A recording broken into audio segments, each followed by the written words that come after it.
Welcome again on my YouTube channel cam with Karm. So आज हम बात करेंगे चैप्टर 3 जो कि 10th क्लास का मेटल्स एंड नॉन मेटल्स है। फिर आपको बता दूं ईटीटी कैडर के लिए इम्पोर्टेंट है और पीएस टेट 2 जो बच्चे देन जो साइंस के हैं स्ट्रीम के उनके लिए ये चैप्टर बहुत इंपॉर्टेंट रहेगा, पॉइंट्स बहुत इंपॉर्टेंट रहेंगे।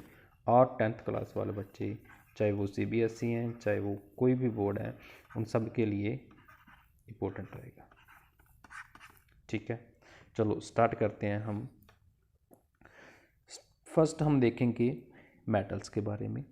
ठीक है, मेटल्स एंड नॉन मेटल्स, इसकी प्रॉपर्टीज़ के बारे में डिस्कस करेंगे, रिएक्टिविटी सीरीज़ के बारे में डिस्कस करेंगे, formations and properties of ionic compounds के बारे में डिस्कस करेंगे, मेटलर्जिकल कुछ प्रोसेसेस होते हैं उनके बारे में डिस्कस करेंगे, क्रोजन एंड प्रिवेंशंस के बारे में डिस्कस करेंगे। ठीक है, हो सकता है ये भी वीडियो हमें 2 पार्ट्स में बनानी पड़े। ठीक है, तो स्टार्ट करते हैं इसमें से। फर्स्ट जो प्रॉपर्टी होती है ना मेटल्स की, वो अपने पॉइंट से याद रखने हैं। कई बार डायरेक्ट क्वेश्चन ही पूछा होता है उनकी प्रॉपर्टीज़ के बेस पर ही। एक तरफ आप नॉन मेटल लिख लो, दूसरी तरफ आप नॉन मेटल्स लिख लो। ठीक है, मेटल्स में फर्स्ट तो आप लिखोगे मेटल जो होते हैं ना वो लस्टर होते हैं। लस्टर्स का मतलब क्या होता है, उनका सरफेस होता है शाइनिंग होता है। आपने देखा होगा मेटल्स देखे होंगे, उनका जो सरफेस होता है वो शाइनिंग होता है, लस्टर्स आएगा, लस्टर्स इन नेचर होते हैं। ठीक है, हार्ड होते हैं। थर्ड पॉइंट आप लिखोगे जो इनकी स्टेट होती है वो कौन सी होती है, सॉलिड स्टेट होती है ना, सॉलिड स्टेट में होते हैं, हार्ड होते हैं।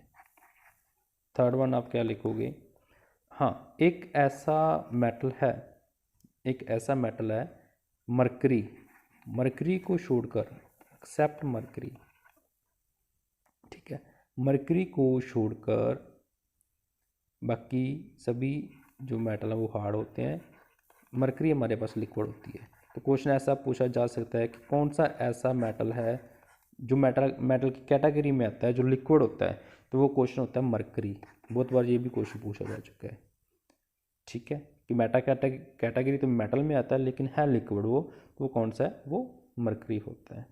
ठीक है, और इसके बाद हमारे पास स्टेट भी होगी, सॉलिड भी स्टेट होगी। नेक्स्ट इसको हम ना शीट्स में कन्वर्ट कर सकते हैं, बीट करके ना, बीटन होते हैं और बीट करके हम इसे शीट्स में कन्वर्ट कर सकते हैं मेटल्स को। और उनको कहते क्या है, मेलेबल। जो शीट्स में कन्वर्ट किए जाते हैं उनको हम मेलेबल बोलते हैं, मेलेबल, उनको कन्वर्ट किया जा सकता है, मेलेबिलिटी। ठीक है, और इसके बाद इसी में ही मेटल्स के ही पॉइंट हम डिस्कस करेंगे आगे। तो मेटल्स की डिस्कस कर लेते हैं आगे कुछ पॉइंट।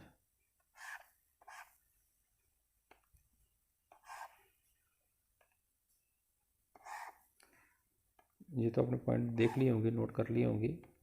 कुछ और पॉइंट्स हैं जो वो भी डिस्कस करें, उसके बाद हम फिर क्या करेंगे, मैं नॉन मेटल की डिस्कस करेंगे। हमारा रेजर भी एक बार ही काम करता है चलो एनी हाउ, तो जो मेटल होते हैं वो डक्टाइल भी होते हैं, डक्टाइल होते हैं। डक्टाइल का मतलब क्या है, जिनको हम वायर्स में कन्वर्ट कर सकते हैं, मेटल्स को वायर में कन्वर्ट कर सकते हैं। ठीक है, और जो मेटल होते हैं वो गुड कंडक्टर होते हैं, ये भी आप पॉइंट नोट करोगे, है ना, हीट के लिए और इलेक्ट्रिसिटी के लिए, these are the good conductors. कौन, मेटल्स। अब हम बात करते हैं नॉन मेटल्स की। नॉन मेटल्स जो होते हैं उनका सरफेस जो है शाइनिंग नहीं होता, not shining surface, not shining. ठीक है, किसको छोड़कर, आयोडीन को छोड़कर, एक्सेप्ट आयोडीन। आयोडीन थोड़ा सा शाइनिंग होता है जैसे आपको पता है। नॉन मेटल्स सॉफ्ट होते हैं, वो हार्ड होते हैं, ये सॉफ्ट होते हैं। ठीक है, मोस्टली ये क्या होते हैं, सॉलिड और गैसेस की फॉर्म में होते हैं, सॉलिड्स और गैसेस की फॉर्म में होते हैं नॉन मेटल्स। ये नॉन मेलेबल होते हैं, उधर मेलेबल पड़ा था, ये नॉन मेलेबल होते हैं। नॉन डक्टाइल भी होते हैं, इनकी वायर्स हम नहीं बना सकते, ठीक है। Non metals are poor conductor of, non metals are poor conductor of, non metals are poor conductor, poor conductor होते हैं, लेकिन किसको छोड़कर, क्योंकि एक्सेप्शन पूछा जाएगा, ग्रेफाइट को छोड़कर। ग्रेफाइट इज गुड कंडक्टर, है तो नॉन मेटल लेकिन ये गुड कंडक्टर है, बाकी गुड कंडक्टर नहीं होते। ग्रेफाइट गुड कंडक्टर होता नॉन मेटल है लेकिन गुड कंडक्टर होता है, ये एक्सेप्शन है। यही क्वेश्चन पूछा जाएगा आपसे, ठीक है। जो पेंसिल होती है, पेंसिल में जो एक सिक्का होता है वो ग्रेफाइट का होता है। तो देखा होगा पेंसिल में कई बार इलेक्ट्रिसिटी पास करते होते दिखाते होते हैं प्रैक्टिकल में, तो वो इसी ही कॉन्सेप्ट है, इसी के बेस पर, ठीक है जी। ओके, इतनी सी बात आपको होप सो क्लियर हो गई होगी, है ना। कुछ हम आगे पॉइंट्स और देखते हैं। जो मेटल होते हैं, ठीक है, उनकी जो डेंसिटी होती है ना वो हाई होती है, डेंसिटी हाई होती है। नॉन मेटल की डेंसिटी लो होती है, नॉन मेटल में डेंसिटी लो होती है। पॉइंट्स सिर्फ याद रखने आपने, सब कुछ आपको क्लियर हो जाएगा। इनका मेल्टिंग पॉइंट भी लो होता है, मेल्टिंग पॉइंट भी लो होता है। मेल्टिंग पॉइंट पता होगा ना, वो वाला पॉइंट जहाँ पे चीज़ कोई मेल्ट करना स्टार्ट कर जाए। तो मेल्टिंग पॉइंट लो का मतलब कि थोड़े सा ही टेम्परेचर पर ये मेल्ट करने स्टार्ट हो जाते हैं। इनका मेल्टिंग पॉइंट हाई होता है, इनको बहुत सारा टेम्परेचर चाहिए होता है मेल्ट करने के लिए, पिघलने के लिए, आपको पता ही है। मेटल ना सोनरस होते हैं, मेटल सोनरस होते हैं। सोनरस का आपको पता होगा क्या होता है मीनिंग, पता होगा ना। सोनरस साउंड से पता चल रहा है, जो साउंड करते हैं, जो साउंड करते हैं, स्ट्राइक करने पर साउंड करते हैं, ठीक है। लेकिन दे आर नॉन सोनरस, ये पॉइंट क्वेश्चन आया हुआ है सोनरस और नॉन सोनरस में, ठीक है। एक मोस्ट इम्पोर्टेंट और पॉइंट आप देखोगे, जो मेटल के ऑक्साइड्स होते हैं ना, मेटल के ऑक्साइड्स होते हैं, मेटल ऑक्साइड्स होते हैं, उनका नेचर बेसिक होता है। बहुत बार क्वेश्चन आ चुका है कि जो मेटल के ऑक्साइड्स हैं उनका नेचर क्या होता है, तो वो बेसिक होते हैं। मैं एग्जांपल आपको नीचे दिखा दूंगा, ठीक है। जैसे आप एग्जांपल ले लो, कॉपर है हमारे पास, कॉपर प्लस ऑक्सीजन, तो हमारे पास बन गया कॉपर ऑक्साइड, ठीक है। बैलेंसिंग कर देते हैं हम, तो जो इसका नेचर ना बेसिक है। जो नॉन मेटलिक होते हैं, नॉन मेटल होते हैं, उनका एसिडिक नेचर होता है, उनके ऑक्साइड्स का एसिडिक नेचर होता है, ठीक है। उनके जो मेटल का ऑक्साइड्स होते हैं उनका क्या होता है, एसिडिक नेचर होता है। आगे मैं आपको एग्जांपल में इसके बारे में बताऊंगा, लेकिन फ़िलहाल आप इतना पॉइंट याद रखोगे, क्लियर है, इतनी सी बात, ठीक है। आगे एक और पॉइंट आप याद रखोगे, जो सोडियम एंड पोटाशियम होते हैं, सोडियम एंड पोटाशियम एलिमेंट्स ने जो ऑक्सीजन के साथ वाइगरसली रिएक्ट करते हैं, बहुत फास्ट रिएक्ट करते हैं, these are the very reactive elements, बहुत फास्ट रिएक्शन होती है इनकी, ठीक है। ओपन में अगर रखोगे ना इसमें एयर में, तो फायर भी हो जाती है, आग भी लग जाती है, कई बार क्या लगती है मोस्टली,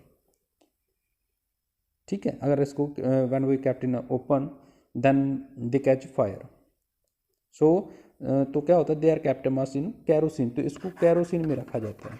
क्वेश्चन भी आ जाता है कई बार आपको, इसको कैरोसिन में क्यों रखा जाता है, कैरोसिन में इसीलिए रखा जाता है ताकि अगर वो ओपन में रखे जाएँ तो वो फायर को कैच कर लेते हैं, ठीक है। कैच फायर हो जाती है, आग लग जाती है, उसको बचाने के लिए उसको कैरोसिन ऑयल में रखा जाता है, ठीक है। इतनी सी बात, ओके। नाउ कुछ देखते हैं हम, जैसे कौन से ऐसे एलिमेंट हैं जो ऑक्सीजन के साथ रिएक्ट नहीं करते, तो वो होता है हमारे पास गोल्ड एंड सिल्वर, ये ऑक्सीजन के साथ रिएक्ट नहीं करते। देखा होगा आपने, गोल्ड पहनते हैं, सिल्वर पहनते हैं ज्वेलरीज, तो वो ऑक्सीजन के साथ रिएक्ट नहीं करते, ठीक है, इसीलिए वो पहने जाते हैं और उसको रस्ट भी नहीं लगती है, क्लियर। चलो एक और टॉपिक इम्पोर्टेंट डिस्कस करेंगे, एम्फोटेरिक ऑक्साइड होते हैं। आपको टर्म्स हो सकता है माइंड में स्किप हो जाएं, तो आप इस वीडियो के जरिए उन टर्म्स को रिवाइज कर सकते हो। एम्फोटेरिक ऑक्साइड्स होते क्या हैं? Metal oxides which reacts with both acid as well as both acids as well as base, जो दोनों के साथ रिएक्ट कर जाते हैं, reacts with acids as well as bases, those oxides are called amphoteric oxides। एक एग्जांपल मैं लेकर बता देता हूँ। जैसे हमारे पास Al2O3 है, एल्यूमिनियम ट्राइऑक्साइड है हमारे पास। देखो अगर एसिड के साथ भी रिएक्ट करेगा तो हमें मिलता है aluminium chloride AlCl3 plus 3H2O। ठीक है, बैलेंसिंग कर देते हैं हम। ठीक है, बैलेंसिंग कर देते हैं तो हमारे पास देखो एसिड के साथ भी रिएक्ट कर गया, और मैं इसको अब बेस के साथ भी रिएक्ट करके दिखा देता हूँ ताकि आपको माइंड में कन्फ्यूजन ना रहे। साथ में बैलेंसिंग भी करते जाएंगे तो हमारे पास क्या रहेगा, सोडियम 2 भी इसके आ जाएगा और दिस वन देख लेना, यही हमारा प्रोडक्ट बनेगा। ठीक है, इसको क्या बोलते हैं, sodium aluminate, sodium aluminate, sodium aluminate बोला जाता है। बेस के साथ भी रिएक्ट किया, एसिड के साथ भी रिएक्ट किया, इसीलिए इसको हम एम्फोटेरिक बोलते हैं। Amphoteric oxides which reacts with both acids as well as basis to produce salts and water. तो इसकी ये डेफिनेशन हो गई। ठीक है, चलो आगे बढ़ते हैं। एक और क्वेश्चन आता होता है कि जब मेटल ऑक्साइड, जो मेटल ऑक्साइड हमने बनाया वो वाटर के साथ रिएक्ट करे, वाटर के साथ रिएक्ट करता है तो कौन सी गैस प्रोड्यूस होगी, है ना। तो कौन सी गैस प्रोड्यूस होगी, जहाँ ऐसा क्वेश्चन पूछता है। चलो मेटल ऑक्साइड्स नहीं लिखेंगे हम यहाँ पे लिखेंगे सिर्फ मेटल। अगर मेटल है, मेटल वाटर के साथ रिएक्ट करता है तो हमारे पास कौन सी गैस लिबरेट होगी। ठीक है, मेटल ऑक्साइड की बाद में देखेंगे कि क्या प्रोडक्ट बनता है। मेटल ऑक्साइड आप एग्जांपल ले लो, मैग्नीशियम की एग्जांपल ले लेते हैं। वाटर के साथ रिएक्ट किया तो हमारे पास बन गया मैग्नीशियम ऑक्साइड, प्लस कौन सी गैस निकलेगी, हाइड्रोजन लिबरेट होगी यहाँ से। ठीक है, बैलेंसिंग आप देख सकते हो। बैलेंसिंग करने के लिए हम क्या करेंगे, 2mg क्लियर है, और हमारे पास 4 वाटर 2, और इसके आगे भी 2 लगाना पड़ेगा। ठीक है, तो बैलेंसिंग हो गई हमारी। अगर हमारे पास ऑक्साइड है, ऑक्साइड की रिएक्शन होती है वाटर के साथ तो हमारे पास क्या बनता है, मैग्नीशियम हाइड्रोक्साइड, मैग्नीशियम हाइड्रोक्साइड, ये वाला प्रोडक्ट बनेगा। सिंपल से बता रहा हूँ, रिएक्शन कोई टफ नहीं है, जस्ट पॉइंट अपने रिमेंबर रखने हैं और कोई इसमें डिफ़िकल्ट वाली बात नहीं है। ठीक है, इंपॉर्टेंट ही मैं बता रहा हूँ। चलो जी, इसके आगे अगर मैं लिखूं कि क्वेश्चन आ जाए मेटल रिएक्ट्स, जब मेटल किसी एसिड के साथ रिएक्ट करेगा तो कौन सी गैस लिबरेट होती है, ये भी क्वेश्चन आता था पीएस स्टैट में, हीट इंडिकेटर में। जब भी कोई मेटल किसी एसिड के साथ रिएक्ट कर जाए, H2SO4 का फार्मूला होता है इसको हम बोलते हैं सल्फ्यूरिक एसिड। आपको फार्मूला भी याद होना चाहिए, मैग्नीशियम प्लस सल्फ्यूरिक एसिड। जब भी कोई मेटल किसी एसिड के साथ रिएक्ट करे तो अगर वो पूछ ले कौन सी गैस लिबरेट होती है तो आपने बोलना है भाई हाइड्रोजन गैस लिबरेट होती है। ठीक है, क्लियर है, इतनी सी बात थी। ठीक है, आगे एक और क्वेश्चन आता है, जो ना कॉपर है, जो आपने याद रखना है, कॉपर, मरकरी एंड सिल्वर ऐसे मेटल्स हैं जो डिल्यूट एसिड के साथ रिएक्ट नहीं करते, डिल्यूट एसिड के साथ रिएक्ट नहीं करते। ये वाले याद रखना कौन कौन से, copper and silver and mercury dilute acid के साथ ये रिएक्ट नहीं करते होते। ठीक है, चलो ये भी बात क्लियर होगी। अब हम सबसे ज़्यादा जो मोस्ट इम्पोर्टेंट टॉपिक है वो रिएक्टिविटी सीरीज ऑफ मेटल्स का है। ठीक है, reactivity series of metals discuss करेंगे हम। सबसे पहले जो मोस्ट रिएक्टिव है हम उसको ऊपर लिखेंगे, जो मोस्ट रिएक्टिव होते हैं। ठीक है, चलो पहले तो हम सोडियम होता है सबसे ज़्यादा रिएक्टिव, फिर होता है पहले पोटाशियम, फिर सोडियम, देन बेरियम होता है, अपने एज इट इज़ याद करने हैं। फिर कैल्शियम होता है, देन मैग्नीशियम होता है। मैंने एक पहले वीडियो में बताया था, उसमें कुछ मैंने 1-2 बीच एलिमेंट्स मिस किए थे जानबूझकर, लेकिन अब इस चैप्टर में क्योंकि मेटल और नॉन मेटल्स प्रॉपर तरीके से पढ़ रहे हैं तो आपको इसको पूरी तरह हर एक एलिमेंट्स आपको याद करना पड़ेगा, कौन किसके बाद आता है। ठीक है, इसके बाद क्या आएगा, जिंक आएगा, देन आपके पास आयरन आएगा, देन निकल आएगा, देन टिन आएगा, और उसके बाद आपके पास इसके नीचे वाले लिख रहा हूँ, जो नीचे वाले आएंगे। देन उसके बाद टिन के बाद जो हमारे पास आएगा लेड आएगा, और उसके बाद हाइड्रोजन आ जाएगा, then copper, then mercury, then silver, then gold, and last में हम लिखते होते हैं प्लेटिनम। जो लीस्ट रिएक्टिव है ये सबसे ज़्यादा ये मोस्ट एक्टिव है, यहाँ से नीचे जाते जाते ये लीस्ट रिएक्टिव होते जाते हैं। सबसे लीस्ट जो सबसे लीस्ट रिएक्टिव है ये लीस्ट रिएक्टिव है, सबसे लीस्ट रिएक्टिव है ये। ठीक है, याद हो गया होगा। केदारनाथ का माली आलू जरा सा फीके पकाता है, दिस वन। सो आपने याद कर लेना है ना, ऐसे ही आप याद कर सकते हो, ट्रिक है आपके पास। तो these are the activity series of metals. Mnemonics आपको याद करना है तो मैं आपको निमोनिक्स बता देता हूँ। निमोनिक्स क्या होता है हमारे पास, देखो जैसे आप लिखोगे पॉपुलर, एक लाइन याद रखोगे आप, पॉपुलर साइंटिस्ट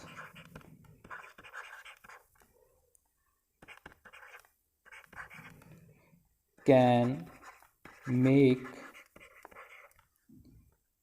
ए जू in the low humid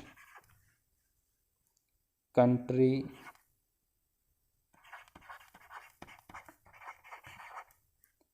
more satisfactory.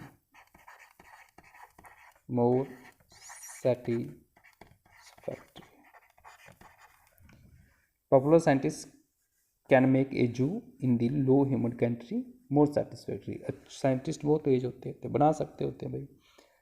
P से आप याद रखोगे पोटाशियम, पी से याद रखोगे पोटाशियम। ठीक है, क्या याद रखोगे, पोटाशियम। ठीक है जी, और इसके बाद सी से आप याद रखोगे, सी कहाँ पे, ये रहा कैल्शियम। कैल्शियम कैन, इसको हम बड़ा कर रहा हूँ, थोड़ा सा हाईलाइट भी कर रहा हूँ, कैल्शियम। ठीक है, फिर ए से आप याद रखोगे एल्यूमिनियम, सॉरी हमारे पास क्या रह गया, मैग्नीशियम, है ना, मैग्नीशियम रह गया, M for magnesium, M for magnesium. A for aluminium, A for aluminium, Z for zinc, Z for zinc, I for iron, T for tin, L for lead, H for hydrogen, C for copper, and M पर क्या रह गया हमारे पास, mercury, ये रहेगा mercury. ठीक है, और उसके बाद हमारे पास सिल्वर। आप इतने से याद कर सकते हो, गोल्ड और प्लेटिनम लास्ट में आ जाते होते हैं। तो रिएक्टिविटी सीरीज ये हमारे पास एक ट्रिक हो गई। ठीक है, चलो, तो ये था हमारे पास मेटल और नॉन मेटल्स के बारे में जो क्वेश्चन थे, आपको इसके बेस पर क्वेश्चन आ सकते हैं। एक और क्वेश्चन रहता है एक्वारिजिया, फॉर्मूला पूछ लेते हैं, एक्वारिजिया होता क्या है। तो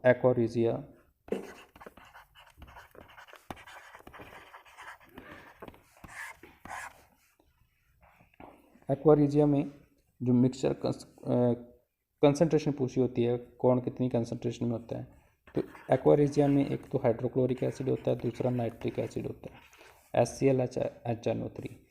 रेशो इनकी क्या रहती है 3:1। क्वेश्चन ऐसे पूछा जाता है कि इसकी रेशो क्या होती है एक्वारिजिया में, कौन कौन से एसिड होते हैं और उनकी रेशो क्या रहती है। तो HCl हमारे पास 3 में होता है, नाइट्रिक एसिड हमारे पास 1 में होता है।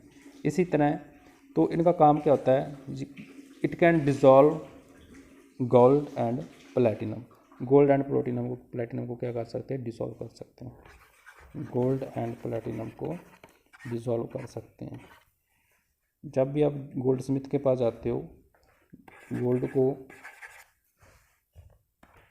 सही कराने के लिए, गोल्ड को पॉलिश कराने के लिए, तो एक्वारिजिया के साथ ही उनको साफ़ किया जाता है।